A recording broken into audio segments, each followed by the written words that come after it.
Assalamualaikum warahmatullahi wabarakatuh. Allahu Akbar, Allahu Akbar, Allahu Akbar, Allahu Akbar.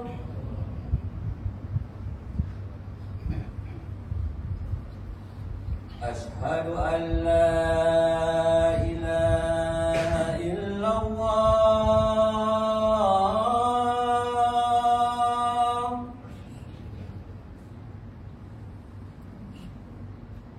Ashhadu an la ilaha illallah.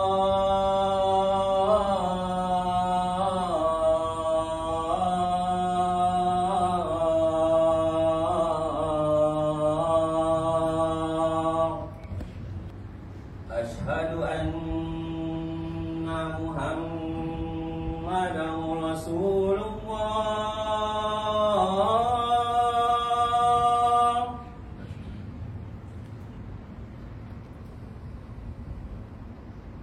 Ashhadu anna Muhammadan Rasulullah.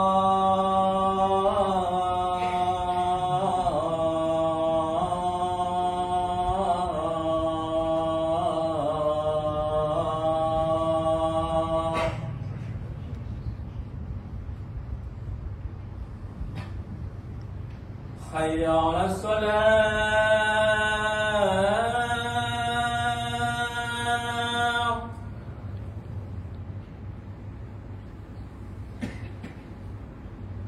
Hayya 'alas salah.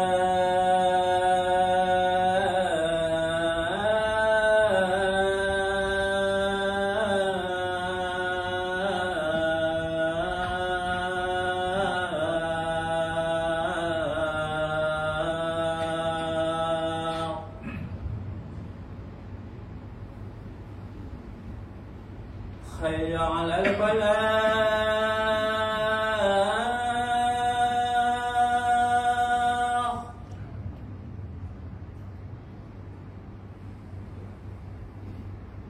Hayya 'alal falah.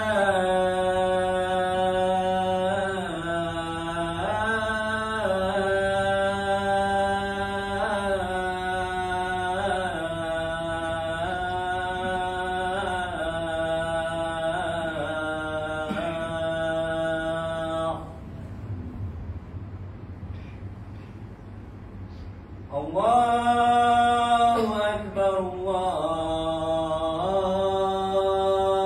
Allahu Akbar. La ilaha illallah.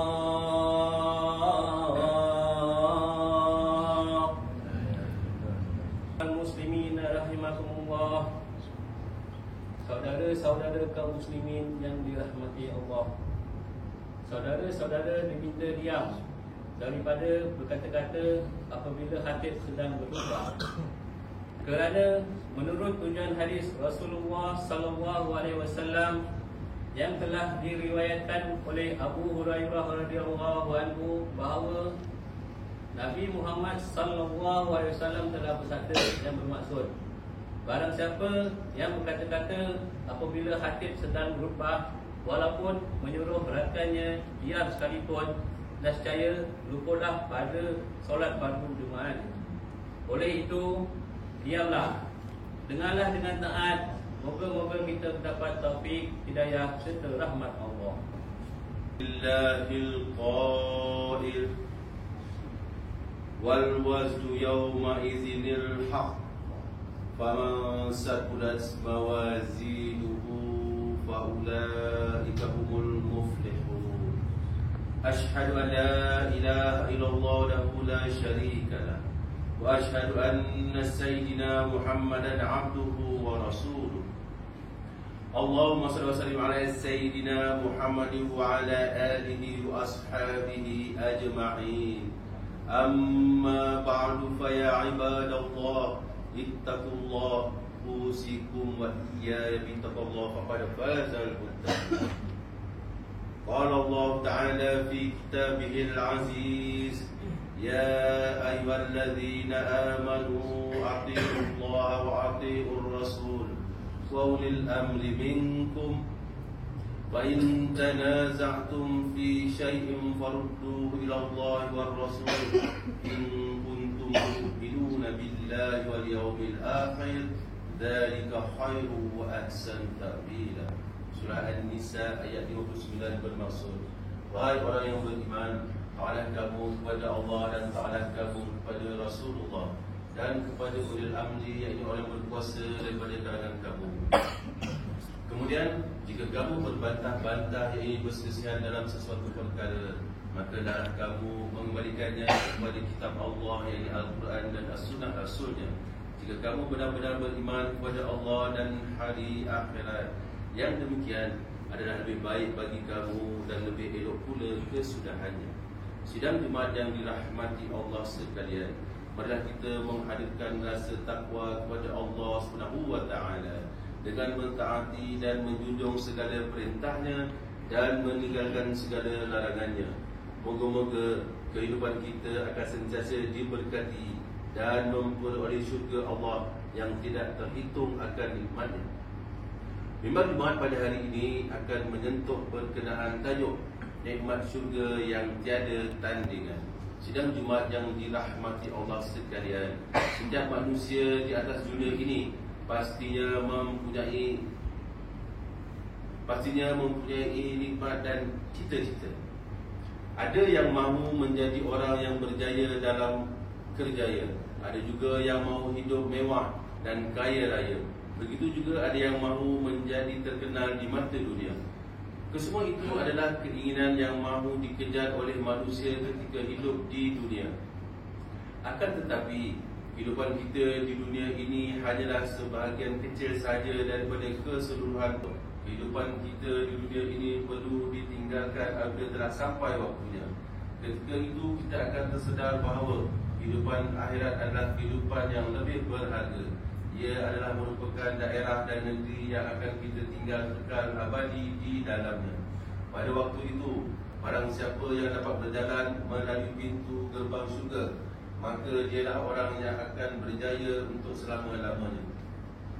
Firman Allah SWT di dalam surah Al-A'raf ayat 8 yang dibacakan pada awal khutbah tadi yang bermaksud, dan timbangan amalan pada hari itu adalah benar, maka sesiapa yang berat timbangan amalannya, yang ini yang baik, maka mereka itulah orang yang berjaya. Ma'asyiral muslimin rahimakumullah. Apabila Allah SWT telah selesai menghisap ke syurga dan ahli neraka akan dihalakan jalannya ke neraka, penghuni syurga akan merasa senang dan gembira kerana mereka tahu bahawa mereka akan kekal hidup di dalam syurga dan menikmati segala apa yang ada di dalamnya buat selama-lamanya. Akan tetapi bagi penghuni neraka, inilah berita yang paling buruk dan paling sedih buat mereka. Mereka merasa gemetar kerana terpaksa menghadapi segala macam siksaan yang berada di hadapan mata mereka, dan siksaan itu akan terus dilalui buat selama-lamanya. Syurga adalah suatu nama yang terdiri daripada satu kawasan yang sangat luas. Ia meliputi kediaman yang terdiri daripada istana, taman-taman bunga yang indah, dan kebun-kebun yang dipenuhi dengan buah-buahan yang telah tersedia untuk dipetik dan dimakan. Kiranya kiri dan kanannya dipenuhi dengan anak-anak sungai yang mengalir tenang, dan air yang mengalir itu adalah daripada mata air yang sangat bersih, lagi berbau harum. Gambaran-gambaran ini ada disebutkan dengan jelas di dalam Al-Quran dan hadis Nabi SAW bagi orang-orang yang ingin memperolehinya. Dalam sebuah hadis yang ada meriwayatkan bahawa Sayyidina Abu Hurairah radhiyallahu anhu pernah bertanya, "Ya Rasulullah, ceritakanlah kepada kami tentang syurga dan bangunan-bangunannya." Lalu Rasulullah SAW bersabda, yang ada yang susunan batu-batunya daripada perak, dan ada susunan batu-batunya daripada emas. Tanah liatnya daripada kasturi yang baunya wangi semerbak. Batu kerikilnya daripada permata dan yakut. Tanahnya pula daripada za'faran. Barang siapa yang masuk ke dalamnya, maka dia tidak akan merasa bosan dengan kenikmatannya. Dia akan kekal dan tidak akan mati. Pakaiannya tidak akan rosak dan dia sentiasa berkeadaan muda. Hadis riwayat Imam At-Tirmizi.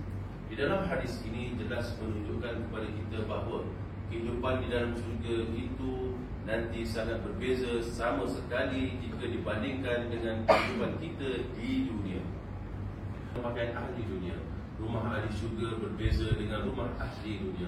Begitu juga dengan tanah dan batu yang dipijak ketika berada di dalam syurga. Semua itu adalah batu permata yang tidak ternilai harganya. Inilah nikmat ganjaran dan kurnia Allah SWT kepada mereka yang mengorbankan kehidupan di dunia semata-mata kerana ingin mendapatkan syurga Allah. Saudara-saudara kaum muslimin yang dirahmati Allah sekalian, dalam sebuah hadis yang diriwayatkan daripada Imam Muslim ada menyebutkan bahawa Rasulullah SAW adalah orang yang pertama yang akan mengetuk pintu syurga. Para malaikat yang menjaga pintu syurga tidak akan membenarkan mana-mana pintu syurga dibuka, melainkan setelah Rasulullah SAW bersabda untuk memasuki.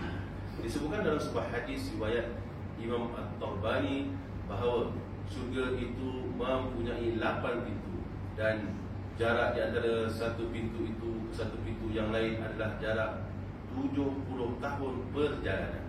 Allah SWT menyediakan taman-taman syurga dengan anak-anak sungai yang sentiasa mengalir dari air yang bersih dan segar. Sungai-sungai di dalam syurga sangat berbeza dengan sungai yang ada di atas dunia kita pada hari ini. Air yang mengalir pada sungai syurga terdiri daripada air yang boleh diminum dan mempunyai pelbagai rasa. Bahkan di dalam Al-Quran Allah SWT menggambarkan air daripada sungai-sungai itu terdiri daripada susu, madu dan arak yang sangat lazat bagi orang yang meminumnya. Firman Allah SWT dalam surah Muhammad ayat 15 yang bermaksud, sifat surga yang dijanjikan kepada orang yang bertakwa, sungai dan arak yang lazat bagi orang yang meminumnya, dan beberapa sungai madu yang suci bersih. Kesemua rasa air sungai ini yang terdiri daripada rasa susu, madu dan arak adalah berbeza dengan rasa minuman tersebut di atas dunia. Air-air yang mengalir itu sangat harum umpama kasturi jika dihidup dan sangat menggembirakan hati orang yang dapat duduk di sisinya. Kesemua ini adalah kelebihan dan keistimewaan yang diberikan oleh Allah SWT kepada penghuni syurga dalam-dalamnya, dan bertanya pada diri sendiri, sebenarnya layakkah aku ini menjadi penghuni syurga? Layakkah aku untuk mendapat keseluruhan nikmat yang Allah telah sediakan kepada ahli syurga? Dan selama aku telah hidup di atas dunia ini, adakah perbuatanku dan amalanku baik untuk menghidup harum syurga? Sidang jemaat yang dirahmati Allah sekalian, justru bagi mengakhiri khutbah kita pada hari ini, memang ingin mengingatkan kepada diri ini dan hadirin sekalian bahawa setinggi manapun matlamat dan cita-cita kita di dunia ini, seharusnya ia tidak mendahului matlamat dan cita-cita kita untuk mendapat syurga di akhirat. Sedetik waktu yang kita gunakan pada setiap hari untuk mengingati akhirat adalah lebih baik daripada dunia dan seluruh isi-isinya. Selagi mana kita masih lagi diberikan peluang oleh Allah SWT untuk terus hidup di atas muka bumi ini, maka selagi itulah Allah tidak pernah menutup pintu taubat untuk para hamba-Nya. Allah SWT berfirman dalam surah Al-Imran ayat 133. Billahi minasyaitonir rajim. Wasari'u ila maghfiratin min rabbikum wa jannatin 'arduha as-samawati wal ardu uiddat lil muttaqin. Dan bersegeralah kamu mengerjakan amal kebaikan untuk mendapatkan keampunan daripada Tuhanmu dan syurga yang luasnya seluas langit dan bumi yang disediakan bagi orang yang bertakwa. Barakallahu li wa lakum bil Qur'anil azim wa nafa'ani wa iyyakum bima fihi minal ayati wa zikril hakim wa taqabbala minni wa minkum tilawatahu innahu huwas samiul alim. Aqulu qawli hadza wa astaghfirullahal azim li wa lakum wa lisa'iril muslimin wal muslimat wal mu'minina wal mu'minat فاستغفروا فيفوز المستغفرين ويا نجاة التائبين. آمين آمين يا موافق الطائعين وفقنا بطاعتك أجمعين وتب علينا وعلى المسلمين وفي ذنب من يقول أستغفر الله العظيم أستغفر الله وعلى آله وصحبه أجمعين. الحمد لله الملك المحمود الذي أمر كل موجود بالنعمة والفضل والنور والصلاة والسلام على صاحب المقام المحمود ولواء المحمود سيدنا محمد وعلى آله وصحبه والآية كل محمود. اللهم إنا نسألك بأسمائك الحسنى وصفاتك الحسنى أنت العذاب أين إنايتك الرحمانية تحفظ بإذن وردتك الصمدانية عبدك الأنصار شريعتك أسلك إبراهيم بن المعروف الإسلام تأمين bagi diri dan jangan ta'adudur darul ta'zim. Allahumma ya Zul-Judi wa Rahmat, kami mohon kurniaan dan keberkahan taufik dan hidayahmu kepada Bani Zari Sufyan al-Mahmud Sultan Indonesia Al-Maisuri Johor, Datuk Ismail Ibn Sultan Ibrahim Tuku Mahkota Johor, dan Cik Profesor Fajida binti Bostara, Datuk Putera dan putrinya Bapak-bapak Raja dan rakyat sekalian. Allahumma ya Zal-Fadli wal Imtinan, dihadap dan juga berakhirnya dan rakyat dan negeri ini semoga berada di dalam keadaan selamat dan sejahtera, aman dan damai, hidup tentram dan bahagia, menjadi mahabbah dan bersatu padu dalam menghadapi ujian dan cabaran. Kami juga ya Allah doa kami mohon berkenan dan diterima. Allahumma lana dzunubana wa walidina warhamhuma kama rabbayana shaghira. Al-muslimin wal muslimat wal mu'minin wal mu'minat al-ahya'i minhum wal amwat birahmatika ya arhamar rahimin. Rabbana la tuzigh qulubana ba'da idh hadaytana wa hab lana min ladunka rahmah innaka antal wahhab. Rabbana zalamna anfusana wa illam taghfir lana wa tarhamna lanakunanna minal khasirin. Rabbana hab lana min azwajina wa dhurriyyatina qurrata a'yun waj'alna lil muttaqina imama. Rabbana atina fid dunya hasanah wa fil akhirati hasanah wa qina adzaban nar. Wa sallallahu ala sayyidina Muhammadin wa ala alihi wa sahbihi wa sallam. Subhana rabbika rabbil izzati amma yasifun. Assalamu alal mursalin. Walhamdulillahi rabbil alamin. Masjid Jami' Parit Bakung, Senggarang.